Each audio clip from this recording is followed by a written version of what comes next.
Hello friends, good morning. সকাল সকাল একটু বানাবো খাস্তা ঠেকুয়া। চলো আমাদের সাথে রেসিপিটা শেয়ার করি। এখানে আছে 250 গ্রাম ময়দা, 250 সুজি। প্রথমেই সেই ময়দাটাকে একটা পাত্রে ভালো ঢেলে নিলাম। ময়দাটা সবের মধ্যে ঢেলে নিয়েছি। তারপর ওর মধ্যে দিয়ে দিলাম সুজি। পরে দিচ্ছি বাতাসা। এখানে 200 গ্রাম বাতাসা আছে। এখানে 200 গ্রাম সব বাতাসা দিয়ে দিলাম। সুজি, বাতাসা আর ময়দা ভালো করে মিশিয়ে নেবার পর এই ঘিটা দেব 2 চামচের মতো।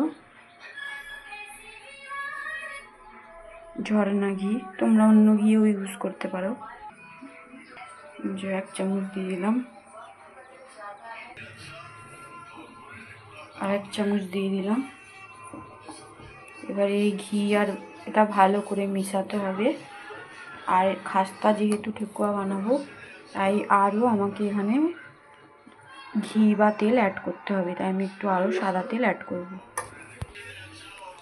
তাই আমি আর একটু সাদা তেল দিয়ে দিচ্ছি। এবার এই ঘি, তেল আর ময়দার মিশ্রণটা ভালো করে মিশিয়ে নিতে হবে। দেখো, ভালো করে মিশিয়ে নেওয়ার পর এমনি একটা মিশ্রণ তৈরি হবে। দেখো, ঘি, আটা, ময়দার মিশ্রণটা এমনি হবে। তো এরপরে অল্প অল্প করে জল দিয়ে ঠেকুয়ার আকারে শেপ দেব। তো চলো অল্প অল্প করে জল দিয়ে একটু শেপ করি। তোমরা দুধ দিয়েও শেপ দিতে পারো। তো যেহেতু দুধটা নেই, আমি জল দিয়েই বানাবো। মধ্যে কিছুটা তোমরা ড্রাই ফ্রুটস দিতে পারো, মানে কাজু, বাদাম, তারপরে আমন্ড, এগুলো দিতে পারো।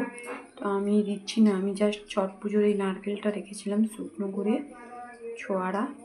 তো এই নারকেলটা দিচ্ছি। ছোয়ারাও এখানে দেওয়া যায়। এবারে তো শাশুড়ি মা অনেক ছোট্ট করে পুজো করেছে, অনেকে প্রসাদ দেওয়া হয়নি, তাই ভাবলাম বাড়িতেই ছট পুজো নারকেলটা দিয়ে প্রসাদ বানিয়ে 2-1জনকে দেবো। তো এবারে এই নারকেলটা দিয়ে দিলাম। তারপরে ভালো করে মিক্সিং করে নেবো। তারপর দেখো, 1/2 কাপের মতো জল দিয়ে এমনিভাবে ব্যাটারটা তৈরি করে নিচ্ছি। জলের পরিমাণটা অতি অবশ্যই খেয়াল রাখবে, সামান্য জল দিতে হয় খাস্তা ঠেকুয়া নেওয়ার পর। দেখো, এমনি ছোটো ছোটো লেচি তৈরি করে হাতে এমনি ঠেকুয়ার শেপ করে, আর এই কাঁটা চামচ দিয়ে একটু ডিজাইন, হালকা করে ডিজাইন দিয়ে দিচ্ছি। তারপরে তেল আর ঘি মিক্স করে ভাজবো। তো এখন এতটাই। এরপরে চলো ঠেকুয়া ভাজার পর দেখা হবে। তো ঠেকুয়ার শেপ রেডি। এটা একটা একটা করে সব ঠেকুয়ার শেপ তৈরি করে নিয়েছি হাত দিয়ে দিয়ে।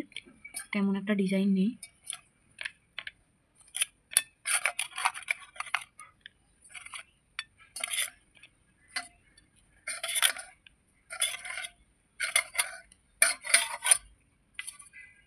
এগুলো এবারে ভাজবো। চলো তোমাদেরকে দেখাবো খাস্তা হলো কি।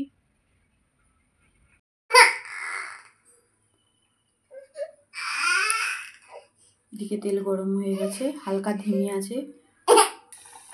দেখো, সব ছেড়ে দিলাম। সব না, হাফ ঠেকুয়াটা ছেড়ে দিলাম। হালকা ধিমি আছে, গ্যাসটা রেখে দিতে হবে লো ফ্লেমে। এগুলো ভাজতে হবে।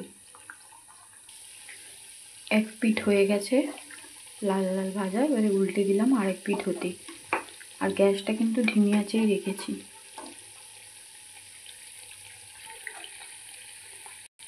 সব কটাই উল্টে দিলাম। ভাজা হলে পুরো তুলে তোমাদেরকে দেখাচ্ছি। তো ভেজে রেডি গরম গরম ঠেকুয়া। এবারে খেয়ে দেখার পালা কেমন টেস্ট হয়েছে। দেখে তো ভীষণ সুন্দর রসালো টাইপের লাগছে। আর আমি বাতাসা ইউজ করেছি, তোমরা পারলে চিনি ইউজ করতে পারো, বাতাসাও ইউজ করতে পারো। এখানে শব্দ শুনেই বুঝতে পারছো কতটাই ক্রাঞ্চি হয়েছে। আর আমার বাবু দেখো খেয়ে রিয়াকশান করেছিল, ইউটিউব দেখে ওর এই আইডিয়াটা এসছে। কই পোটা খাও, ঠেকুয়াটা খাও, খেয়ে বলো।